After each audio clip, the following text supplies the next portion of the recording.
नमस्कार, स्वागत है आपका आज के वीडियो व्याख्यान में। क्या आपने कभी सोचा है कि पहले के मोबाइल नेटवर्क पर वीडियो कॉल या तेज़ इंटरनेट स्पीड क्यों संभव नहीं थी? आज हम जानेंगे कि जीएसएम से यूएमटीएस में किन महत्वपूर्ण सुधारों ने इसे अधिक तेज़, कुशल और प्रभावी बनाया। तो चलिए इसे विस्तार से समझते हैं। सबसे पहला सुधार है नेटवर्क आर्किटेक्चर में सुधार।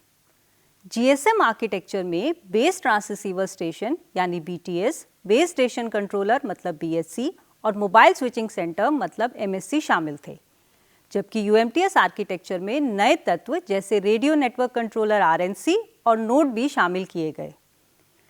प्रमुख प्रगति की बात करें तो बीटीएस केवल आरएफ सिग्नल्स को संभालता था, जबकि नोड भी डेटा प्रोसेसिंग में अधिक सक्षम है। BSC to BSC direct communication 2G में संभव नहीं था, यानी बीएससी एक दूसरे से सीधे संवाद नहीं कर सकते थे। लेकिन किसी भी इंटर बीएससी हैंडओवर को मोबाइल स्विचिंग सेंटर एमएससी से होकर गुजरना होता था, जिससे अतिरिक्त देरी होती थी। इसके परिणाम स्वरूप एमएससी पर उच्च विलंबता यानी हाई लेटेंसी और सिग्नलिंग लोड में वृद्धि होती थी। वहीं आरएनसी यानी 3G में आरएनसी सीधे आईयूआर इंटरफेस के माध्यम से आपस में संवाद कर सकते हैं। यह सीधा कनेक्शन कोर नेटवर्क यानी एमएससी पर लोड को कम करता है, जिससे आरएनसी के बीच तेज हैंडओवर और बेहतर लोड संतुलन संभव होता है।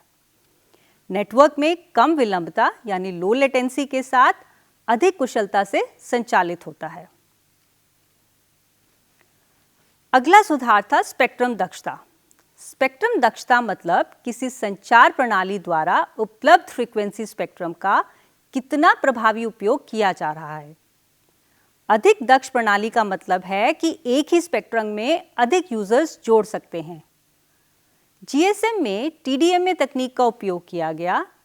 प्रत्येक कॉल के लिए एक निश्चित टाइम स्लॉट आवंटित किया जाता था। प्रत्येक फ्रीक्वेंसी चैनल में सीमित संख्या में यूजर, जिसमें ट्रैफिक बढ़ने पर कॉल ड्रॉप और नेटवर्क कंजेशन हो जाता था। वहीं यूएमटीएस में WCDMA यानी wide band code division multiple access तकनीक अपनाई गई, जिससे स्पेक्ट्रम उपयोग करने का तरीका पूरी तरह बदल गया। यहाँ स्पेक्ट्रम को टाइम स्लॉट में विभाजित करने के बजाय हर यूजर को एक यूनिक कोड आवंटित किया जाता है। सभी यूजर्स एक साथ एक ही स्पेक्ट्रम साझा कर सकते हैं।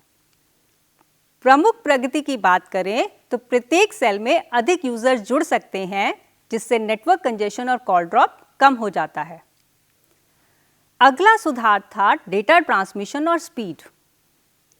2G में डेटा संचार मुख्य रूप से सर्किट स्विच टेक्निक पर आधारित था, जहां हर कॉल के लिए एक समर्पित चैनल की आवश्यकता होती थी।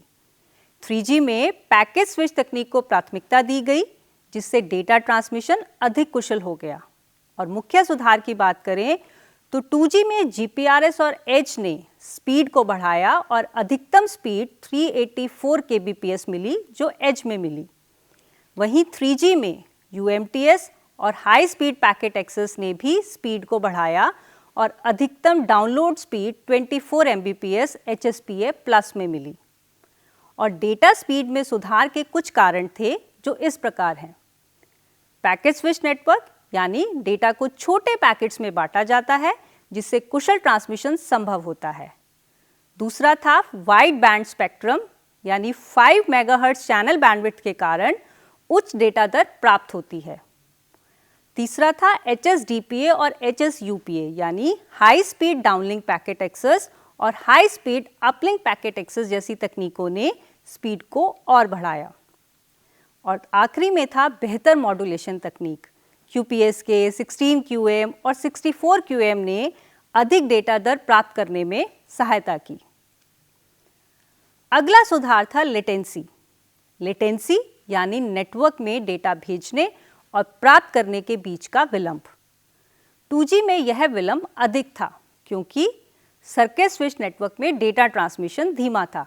वहीं 3G में लेटेंसी कम हुई, क्योंकि पैकेट स्विच ट्रांसमिशन ने डेटा को छोटे पैकेट्स में विभाजित कर दिया, जिससे नेटवर्क अधिक कुशल हुआ। अगला सुधार था सुरक्षा में सुधार।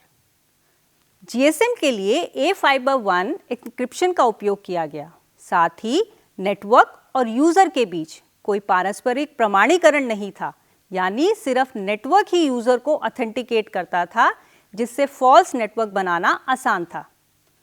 3G में कासुमी एन्क्रिप्शन अपनाया गया, जो A-Fiber-1 से अधिक मजबूत था।